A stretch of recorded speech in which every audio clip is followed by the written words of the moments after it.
দ্বিতীয় দফার ভোটের আগে রাজ্যে এলেন কেন্দ্রীয় স্বরাষ্ট্রমন্ত্রী অমিত শাহ। মঙ্গলবার দুপুরে ইংরেজবাজারে দক্ষিণ মালদার বিজেপি প্রার্থী শিরূপা মিত্র চৌধুরীর সমর্থনে রোড শো করলেন কেন্দ্রীয় স্বরাষ্ট্রমন্ত্রী।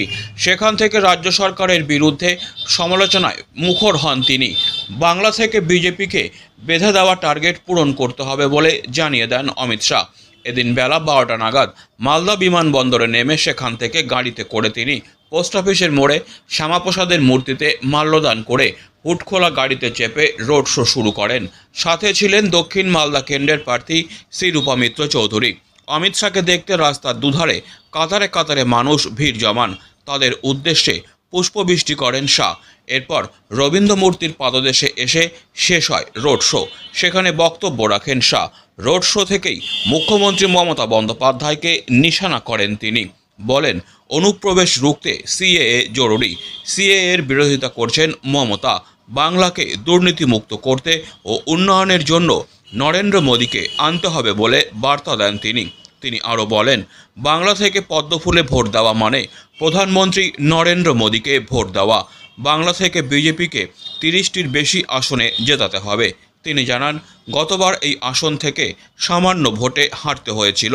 এবার প্রায় 50,000 লিড নিয়ে বিজেপি প্রার্থী निर्भया दीदी के जताते হবে। ममता दीदी के शासन में करप्शन का शासन चालू होगा। उनके मंत्रियों के घर से 50 करोड़ 75 करोड़ रुपया कैश मिलती। गरीब युवाओं को नौकरी देने के लिए 10 से 15 लाख की रिश्वत दी जाती। यहाँ पर घुसपैठ घूमने का नाम नहीं ले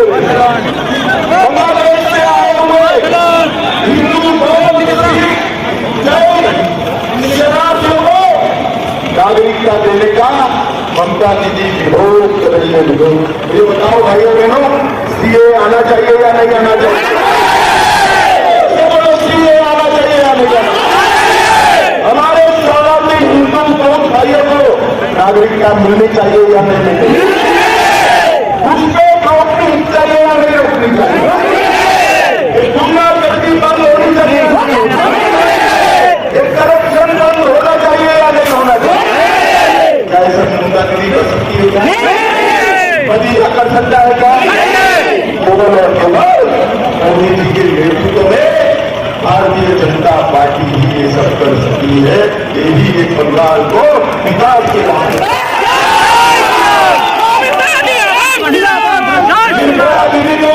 Disclaimer. This channel may not promote any violent, harmful or legal activities. All content provided by this channel is meant for an educational purpose only.